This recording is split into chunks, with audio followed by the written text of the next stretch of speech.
Day three. All right. So basically, as I always start my thing, I'm always like, um, it was day two yesterday or day three. I don't even know. You can't keep count at these things because first of all, you never sleep. I went to bed at like 3 a.m. because I was having like really amazing conversations with some of the young people at this conference.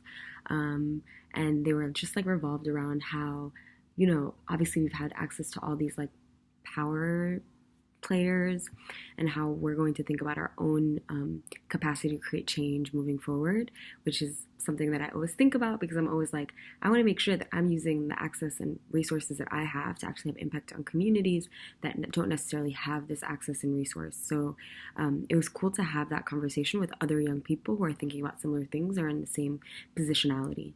Um, the other thing is we finally got to choose our topic that we're going to discuss on Saturday in front of the leaders.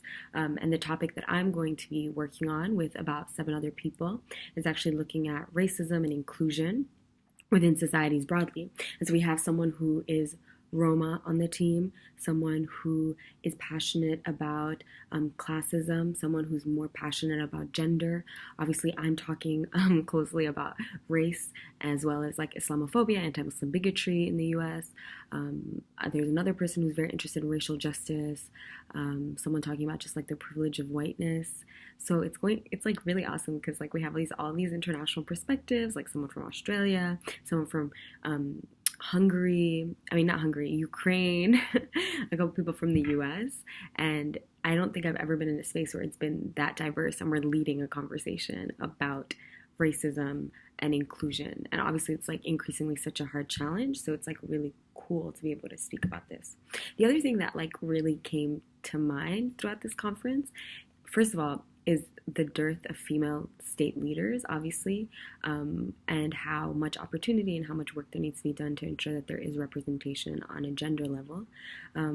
But also, it just generally, right, like being able to connect with these folks, recognizing that, there is a certain perspective that young people bring that I think historic and more traditionally oriented state leadership isn't necessarily focused on. So I think a lot of our conversations as young people have been really focused and steeped in technology and social media and innovation and entrepreneurship, and not necessarily on the power of the state as an actor that can really push forward and propagate goodness and increase the capacity of like all people regardless of kind of their backgrounds, etc. And then I'm also seeing a lot that like regardless of where we're all from, we're all thinking about very similar challenges. Environmental justice, we're thinking about gender justice, we're thinking about inclusion, because clearly these are issues that transcend boundaries and are having impact on every single young person's life. But I think what's different is like in the US, for example, we don't necessarily use the language of development, even though there is such high levels of poverty, high levels of homelessness, and oftentimes when you think about development, you're thinking about, high-rise buildings and gentrification, and not necessarily development for like marginalized people in the same way in people who don't have access to resources and housing, which are basic fundamental human rights.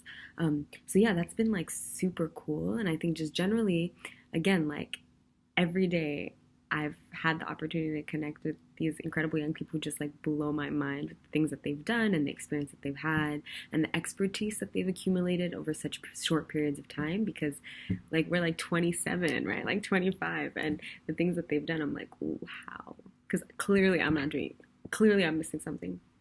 And then just one last thing I'll say is there is just cool opportunity to connect and collaborate and move issues forward. So I'm like working with someone now to create like a series of podcasts highlighting, because I've been like obsessing over the people I've been meeting, highlighting some of the awesome work that they've done. And we've already recorded the first one using a GoPro, and the first person that we interviewed is basically the youngest person to have traveled to every single country in the world, like very thoroughly, right? Like not just stopping at the airport, but like actually going out and like living in these places for a month or so. And by the time he was like 25, I think, he had already traveled to like 115 countries. I'm 25 and I've traveled to 25 countries, and I thought that was impressive, but clearly I need to do more. So that story is going to be shared, and then there'll be more opportunity for folks to watch some of the like really cool things that I've been learning also throughout the week. So yeah, that's about that. We have two today and tomorrow, so just two more videos left. But yes, super grateful for this experience. Yay!